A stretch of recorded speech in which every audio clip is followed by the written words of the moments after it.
We are finally getting another roster update here in MLB The Show 22. It's been what feels like forever. It's been over a month since we've gotten a true roster update where we have offensive and per nines updated. We had our defensive update. We had the All-Star Game update. We've had some longer updates in between that have only just done transactions. So it has been quite a long time since we've gotten offensive upgrades, downgrades, and pitcher per nine upgrades, downgrades. But this Friday, the 19th, that is finally going down. We're finally getting this attribute upgrade. So today, coming in with a little quick video as we get into roster update week. My 5 favorite names that I'm investing in right now that I think have the chance to give you your biggest return on your investment. So a couple of our obvious guys we're not going to be talking about today because they're already super high in price. These guys that I'm talking about are going to be weighted based off of their ability to give you a return on your investment. So the 5 we're talking about today, all going to be lower in price. Most of them close to quick sell at the time of recording this video as well. We're going to go from my least favorite to my favorite. All these guys I like a lot. Let's hop straight into it with number 5. First guy we are looking at here, it is JT Realmuto.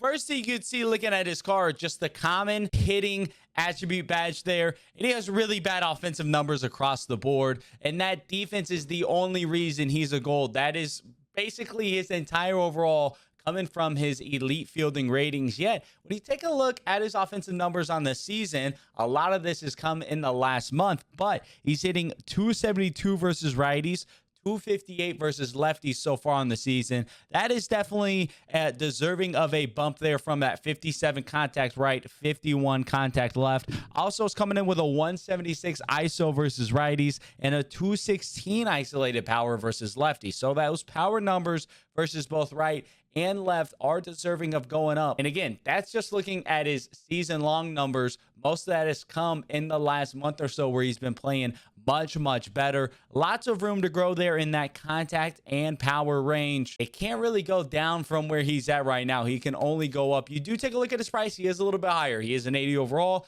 That's going to quick sell for 400. He's selling at 660. So he's selling above what an 81 overall quick sell would be. And honestly, that's the main reason that he comes in at number 5 on this list, because he is a little bit higher. He is above that quick sell value. And even up +2, you're already in the profit with a guy like JT, who is long overdue for some offensive upgrades. And with how big of a sample size we've had in this update period, we could see some more aggressive moves both upwards and downwards. JT should be one of our guys that is aggressively moving upward. Next guy we got here coming in at number 4, we got Corey Seager. He has been playing really well since July 1st. We take a look at his numbers. We can see that contact boost is what he's really needing at an 81 right now. That contact right at 55, contact left at 65. There's room to grow there. Possibly a little bit in power right. That power left at 102 for a live series card. We can't really expect that to go too much higher than that. But his contact and power versus right, we can see go up some. Since July 1st, he is coming in with a 229 batting average versus lefties, which isn't great there. So maybe that contact left, it's probably just going to stay where it is. He is still carrying a 371 ISO versus lefties. So for that 102 power, we're pretty safe on that front. So now we kind of turn, we take a look at what he's doing versus righties. He's hitting 327 since July 1st with a 255 isolated power. So both that power right and that contact right, really that contact right with that 327 average versus right since July 1st, that has a lot of room to grow. We have a strong ability to get a solid upgrade there in that contact versus right, maybe a little bit in that power as well. So a nice bump there to his contact right and power right suddenly gets Seager pushing into that 82, 83 range. We begin to think about a guy like Corey Seager possibly becoming a diamond at some point this year, even at the back end of the season, maybe just at the end, creeping into that diamond territory. Take a look at his price, 615 on the sell now. So that is just 15 stubs above quick sell value. Really like coming in, being able to get in on a guy super close to quick sell. Seager's at that right now. We take a look at his orders. We can see quite a bit of density. So you're definitely not going to get in at 600. You're probably going to have to sweat for a little of these. You can see I got 167 myself. But even as we get closer to that 900 stub price point, that's that 82 overall, that's that +1 overall quick sell value. I don't even hate getting in on a guy like Seager at one of those price points, considering how well he's been hitting over the last month. He's been continuing to hit well. I think he went 2 for 4 again today, the day of recording this video. So he's crushing the ball around. He's been incredibly unlucky this year. That luck is turning around. And I think we're going to see that reflected in this next roster update. Coming in at number 3, next guy we're looking at here is Dodgers pitcher Julio Rius. We take a look at his last 7 starts. What has he done statistically? What does he need to do well? He really needs to be striking out, guys. And there's still some room to grow on that hits per 9, walks per 9 with the 81 and 76 there. If he can be elite in one of those categories, or even just solid in striking out batters, he has quite a bit of room to grow. So we take a look at his last 7 starts, all these starts coming since July 1st. We see 41 innings pitched, just 31 hits allowed. That is a pretty solid rate at allowing hits. Maybe not enough to get a significant boost there from that 81, but at minimum, it's going to keep him in line. Just 4 walks over those 41 innings. That is an elite walk rate right there. That 76 walks per 9.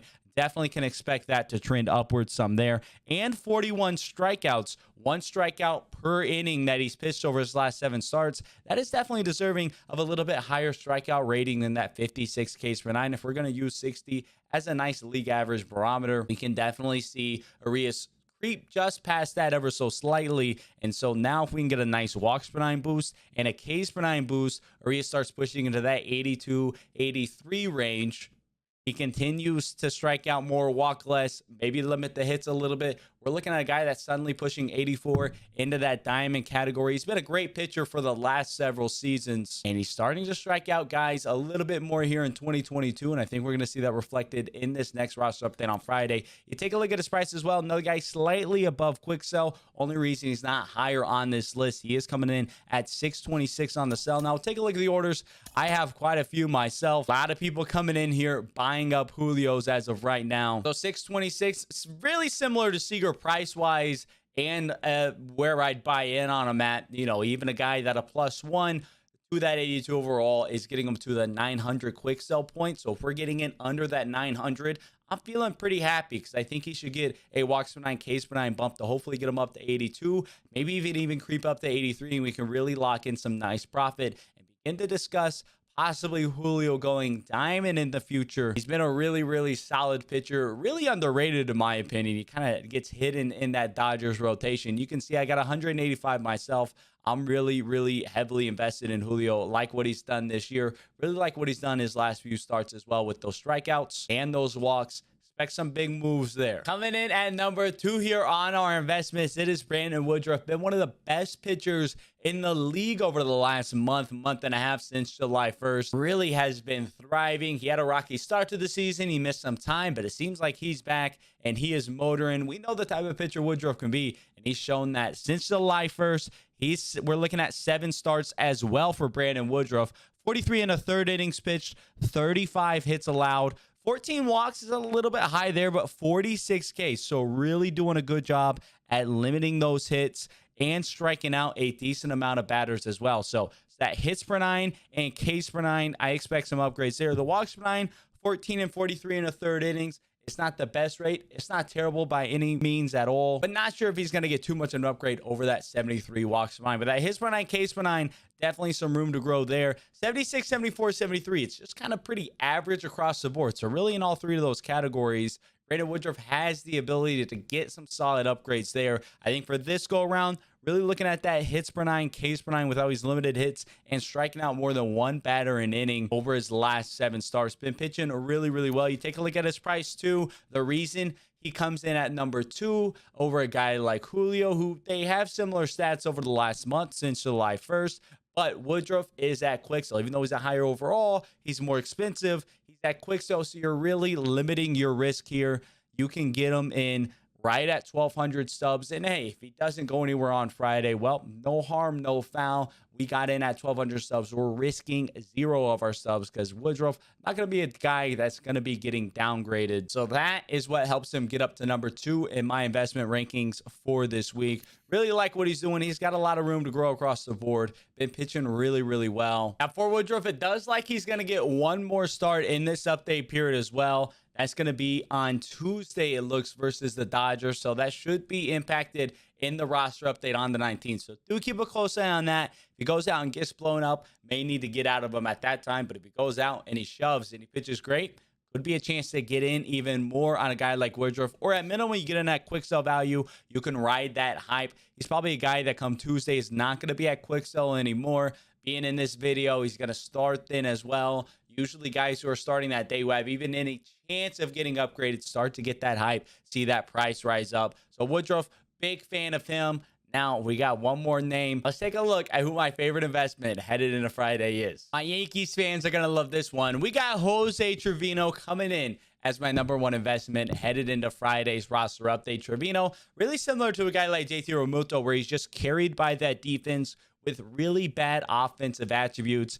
And taking a look at his card, so much room to grow there. 62 and 60 versus right. Trevino, he hasn't had a ton of ABs versus righties, nor has he hit very well against righties, so I don't expect a move there. But what I am focused on is that 63 contact left with that 52 power left. We take a look at the season stats for Jose Trevino. We can see a guy who's batting .316 versus lefties with a .342 isolated power versus lefties on the season. He is long overdue for a solid upgrade there in both his contact and his power versus left. And when he does get that, hopefully this Friday, with how long it's been since offensive attributes have been updated, Trevino is going to move up really quickly in the overalls. 83, 84.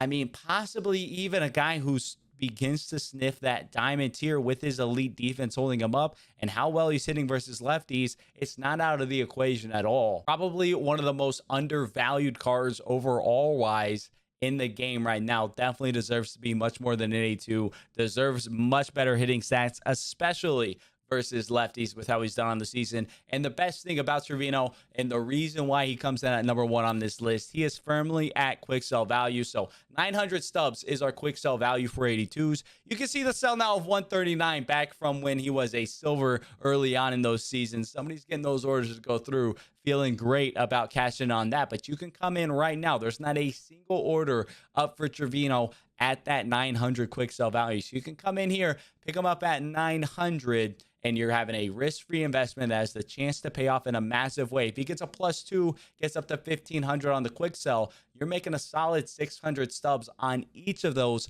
very easily, risk-free, and who knows how much more he could go past that. The hype train could ride him through to the next update. Guys, really the limit on Trevino with how poor his offensive attributes are and how good he's been hitting this year, especially versus lefties. I see a big bump there, and for that reason, Trevino is coming in at #1 on my investments this week. There you have it. Those are the 5 names. I got my top 5 investments this week. A little bit of a different video style. We will have buy, hold, sell coming out on Wednesday as well, so be on the lookout for that. We'll go over some guys you should probably be selling before the update, maybe a couple guys to buy some more of, and who we should hold through that update to hopefully cash in on those upgrades that hit come Friday. And as always, y'all hit me up down in the comment section below. Let me know who y'all are investing in. Love chatting roster updates with each and every one of y'all. And if you enjoyed this video, definitely be sure to leave a like and subscribe. Until next time, I'll catch y'all around.